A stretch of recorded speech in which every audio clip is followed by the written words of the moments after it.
Welcome back दोस्तों। Discuss करते हैं इंपॉर्टेंट करंट अफेयर्स क्वेश्चन और उनसे जुड़े फैक्ट्स को।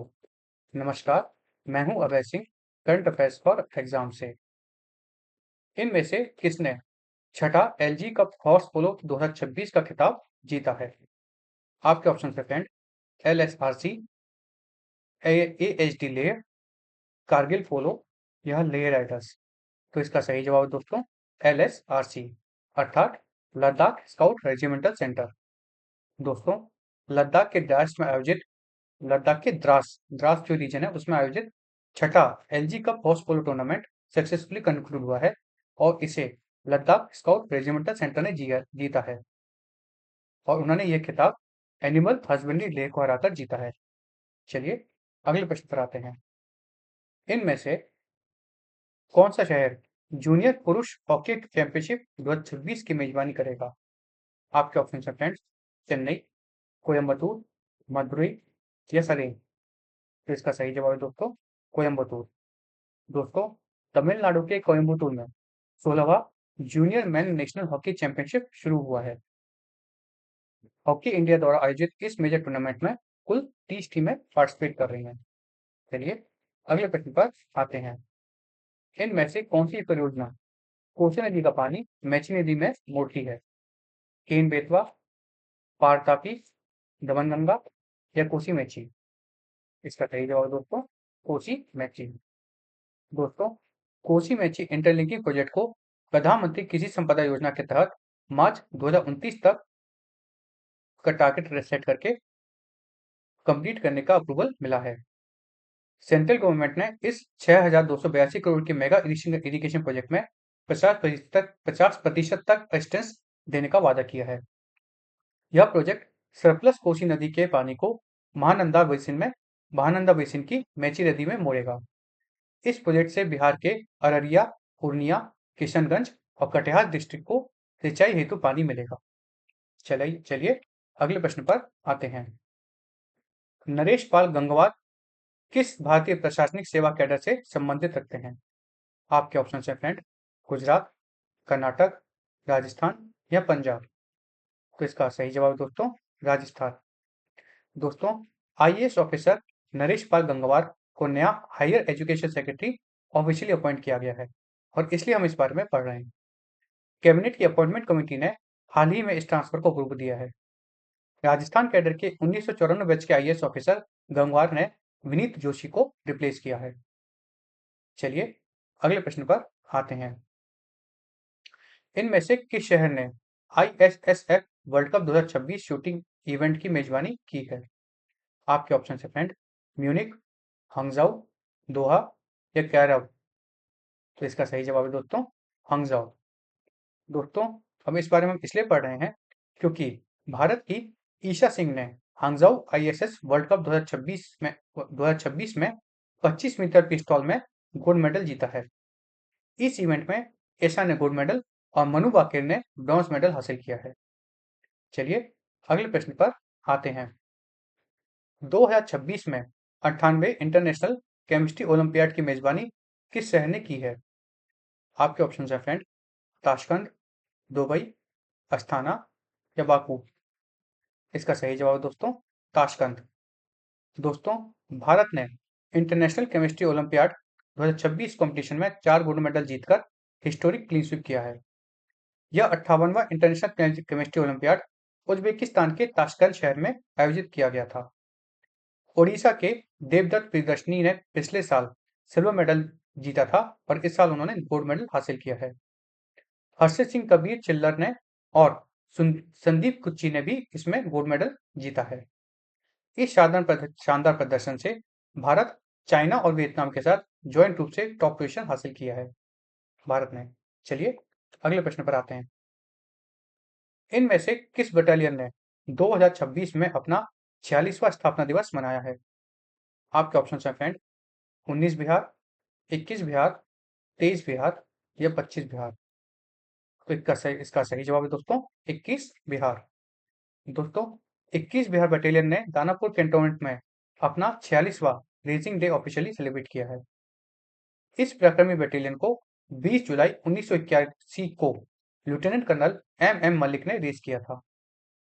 चलिए अगले प्रश्न पर आते हैं। इनमें से किस अदालत ने रिटायर्ड जजों की सुविधाओं के लिए समिति बनाने का आदेश दिया है? हाई कोर्ट, एनसीएलटी, ट्राइब्यूनल या सुप्रीम कोर्ट? तो इसका सही जवाब है दो सुप्रीम कोर्ट। दोस्तों, सुप्रीम कोर्ट ने जजेस के यूनिफॉर्म पोस्ट रिटायरमेंट गाइडलाइंस बनाने के लिए डायरेक्टिव दिया है। गवर्नमेंट को 2 वीक्स के अंदर एक डेडिकेटेड हाई लेवल कमेटी का गठन करना होगा। यह डायरेक्शन फॉर्मर चीफ जस्टिस और हाई कोर्ट जजेस की वेलफेयर फैसिलिटीज से रिलेटेड है। चीफ जस्टिस सूर्यकांत की बेंच ने विभिन्न स्टेट्स के डिस्पैरिटी पर कंसर्न जारी किया था। हाईकोर्ट भारतीय कॉन्स्टिट्यूशन के आर्टिकल 214 से लेकर 231 तक के तहत स्थित कॉन्स्टिट्यूशनल कोर्ट होते हैं। चलिए अगले प्रश्न पर आते हैं। इनमें से कौन सा बिल 2026 में सुप्रीम कोर्ट के जजों की संख्या बढ़ाता है? आपके ऑप्शन सकते हैं जजेस bill, court bill, SC amendment bill या ट्राइब्यूनल बिल? तो इसका सही जवाब है दोस्तों एससी अमेंडमेंट बिल। दोस्तों, लोकसभा में सुप्रीम कोर्ट के जजेस की नंबर को बढ़ाने के लिए अमेंडमेंट बिल 2026 पेश किया गया है। इस सुप्रीम कोर्ट बिल के द्वारा सैंक्शन जजेस की जो स्ट्रेंथ है उसको 33 से बढ़ाकर 37 कर दिया जाएगा। चीफ जस्टिस को मिलाकर सुप्रीम कोर्ट की जजेस की टोटल स्ट्रेंथ अब 38 हो जाएगी। पार्लियामेंट इस स्ट्रेंथ को ऑर्डिनरी पार्लियामेंट्री लेजिस्लेशन को के सिंपल मेजोरिटी से भी अप्रूव कर सकता है। चलिए अगले प्रश्न पर आते हैं। इनमें से किस देश को 2026 में चीन के रेयर अर्थ एक्सपोर्ट प्रतिबंधों का सामना करना पड़ रहा है? आपके ऑप्शन सकते हैं भारत, जापान, जर्मनी या कनाडा? तो इसका सही जवाब दोस्तों जर्मनी। दोस्तों, चाइना ने ताइवान के जो मुद्दे पर जापान के जो ताइवान पर रिमार्क्स थे उसके बाद जापान को होने वाले रेयर अर्थ एक्सपोर्ट्स सस्पेंड कर दिए हैं, मतलब रोक दिए हैं। चाइना ग्लोबल मार्केट में 90% से ज्यादा रेयर अर्थ मैग्नेट प्रोडक्शन का कंट्रोल रखता है। चाइनीज मिलिट्री ऑफ कॉमर्स ने डुअल यूज गुड के तहत जापानीज कंपनी पर रिस्ट्रिक्शन लगाए हैं। चलिए अगले प्रश्न पर आते हैं। CWG में महिलाओं की 53 केजी वेट लिफ्टिंग में इनमें से किसने सिल्वर मेडल जीता है? ज्ञानेश्वरी देवी, मीराबाई चानू, विंध्या रानी देवी या हरजिंदर कौर? तो इसका सही जवाब है दोस्तों ज्ञानेश्वरी देवी। ज्ञानेश्वरी देवी। दोस्तों, ज्ञानेश्वरी यादव ने CWG 2026 ग्लासगो में 53 केजी वेट लिफ्टिंग में सिल्वर मेडल जीता है। उन्होंने 88 केजी स्नैच और 111 केजी क्लीन एंड जर्क के साथ 199 केजी का पर्सनल बेस्ट बनाया है। चलिए अगले प्रश्न पर आते हैं। इनमें से किसने भारत के लिए कॉमनवेल्थ गेम्स में पुरुषों की हाई जंप में पहला सिल्वर मेडल जीता है? आपके ऑप्शन है फ्रेंड तेजस्विनी शंकर, एल्डहाउस पॉल, सर्वेश कुशारे या अब्दुल्ला अबू बकर? इसका सही जवाब है दोस्तों सर्वेश कुशारे। दोस्तों, सर्वेश कुशारे ने CWG 2026 ग्लासगो में मेन हाई जंप्स में सिल्वर मेडल जीता है। उन्होंने फाइनल मैच के दौरान 2.25 मीटर की हाइट सक्सेसफुली क्लियर की थी। चलिए अगले प्रश्न पर आते हैं। इनमें से कौन सी राष्ट्रपति भवन की मुफ्त इलेक्ट्रिक बस सेवा है? आपके ऑप्शन हैं फ्रेंड राही, ई उपचार, किलकरी या फिर संपत? तो इसका सही जवाब है दोस्तों राही। दोस्तों, प्रेसिडेंट द्रौपदी मुर्मू ने ऑफिस में 4 साल पूर्ण होने पर नए इनिशिएटिव चुने हैं। राष्ट्रपति भवन कॉम्प्लेक्स के लिए राही नाम की फ्री बस इलेक्ट्रिक सेवा शुरू की गई है। इस राही बस को फीमेल ड्राइवर और कंडक्टर द्वारा एक्सक्लूसिवली ऑपरेट किया जाएगा। चलिए अगले प्रश्न पर आते हैं। इनमें से कौन सा भारत का पहला इमर्सिव भाषा संग्रहालय है? आपके ऑप्शन है फ्रेंड शब्दलोक, राष्ट्रपति भवन, सालारजंग या भारतीय संग्रहालय? तो इसका सही जवाब दोस्तों शब्दलोक।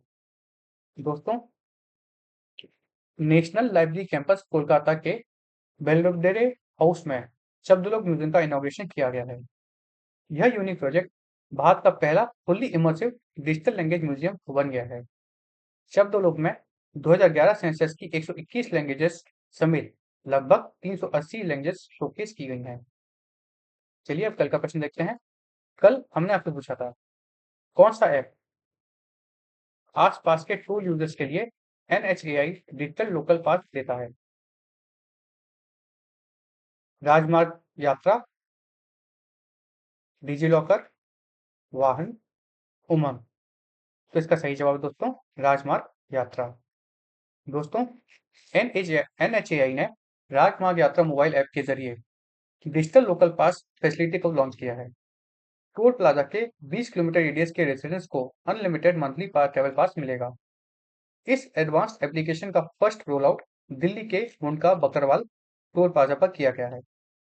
यूजर कॉन्फिडेंस से चाहने वाले पास सिस्टम डिजिलॉकर वाहन और जीआईएस वैलिडेशन से चलेंगे। डिजिलॉकर रेसिडेंशियल एड्रेस को और वाहन के डाटाबेस को व्हीकल फास्टैग रजिस्ट्रेशन इंफॉर्मेशन से वेरीफाई करेगा।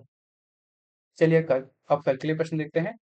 कल के लिए हमारा आपसे प्रश्न है, इनमें से कौन सा भारत का पहला एआई संचालित पक्षी अभयारण्य प्रोजेक्ट है? आपके ऑप्शन है friend, Bhandup park, Sultanpur park, flamingo park या हल्द्वानी पार्क। इसका जवाब आपको कमेंट सेक्शन में देना है फ्रेंड्स। और अगर आपको आज का सेशन फ्रूटफुल और इन्फॉर्मेटिव लगा तो लाइक शेयर सब्सक्राइब अवश्य कीजिएगा। धन्यवाद। जय हिंद, जय भारत।